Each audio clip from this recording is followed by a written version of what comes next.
Before we do proceed with this video, let us redeem this code. This code is applicable for Dark Winter and for How Play. So let's check that out and apply, and let's see what we got. Okay, nice. For a summer gift, we do have Collapse Piece, and I think this one is an access permission. So enjoy that, guys, and let's move on to the video. Hey guys, welcome to Girls Frontline 2. So we do have here a review of Belka. Let's check out her kit and see if she is actually worth pulling. I'll also do a review on Andoris by tomorrow, before their banner drops on Thursday. Then we'll start off with her effects. So we'll start with Negative Charge. So Negative Charge is not exclusive to her. A couple of girls in the electric team have this, particularly Lena. Okay, so when the holder receives single target electric charge, all units with negative charge receive fixed damage equivalent to 30% of the damage dealt. If negative charge is applied again, the holder receives an instance of fixed damage equivalent to 3% of the caster's attack. If the holder is attacked by a unit with positive charge, increases electrical damage received. This is considered an electric type debuff. So basically, your negative charge and your positive charge will be playing off each other based on this skill. Next one is going to be Active Engagement. Attacks deal electric damage, increasing damage dealt by 30% effective once. This buff cannot be cleansed.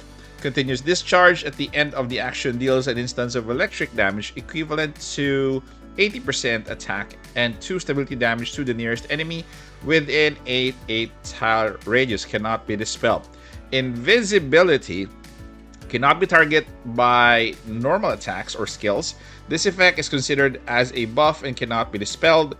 We do have these effects are, most of them are actually very unique to the electrical team. So Electric Overflow, when receiving damage from Continuous Discharge, additionally receives an instance of fixed damage equivalent to 100% of attack, cannot be dispelled as well.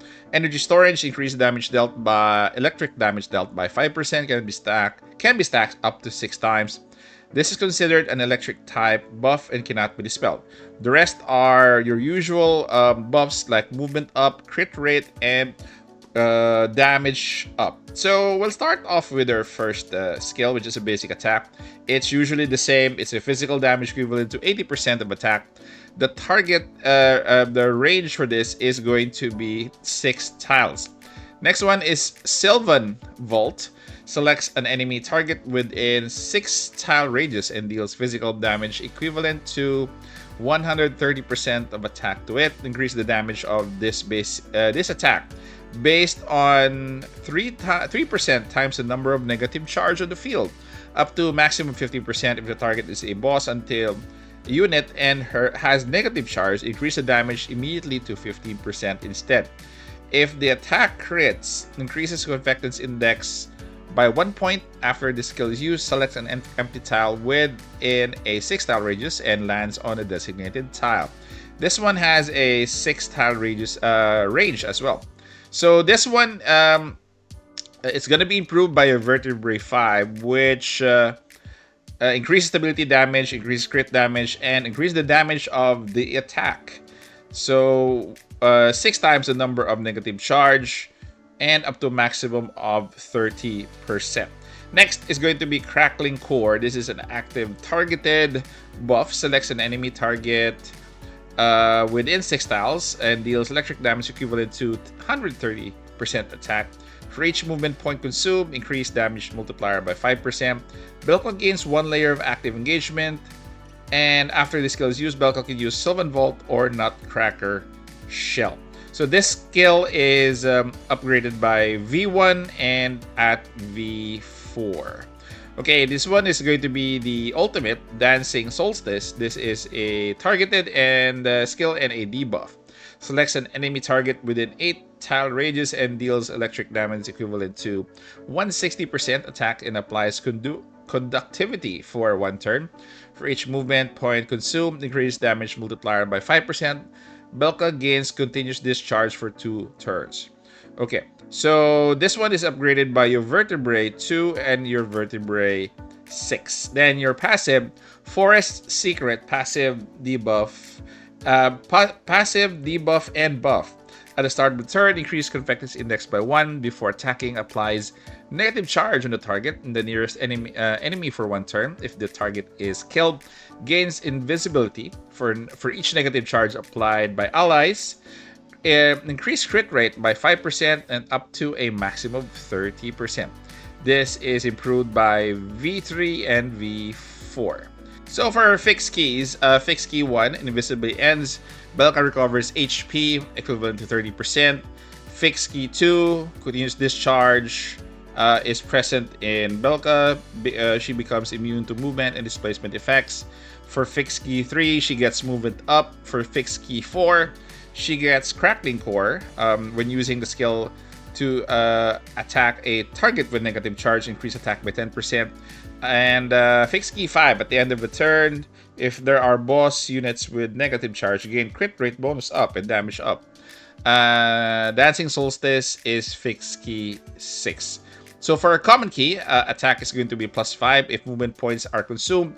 Increase damage by 10%. Plus, she has her expansion key here, which we won't have yet for global. But I'm gonna give you guys my assessment of her before we move to the next part of the video. So Belka is really, if you see her kit, it's actually impressive. But there are more impressive dolls that have similar functions to her, especially for negative charge. So Belka is definitely not a priority. She's decent, but doesn't bring anything unique to electric teams outside of negative charge.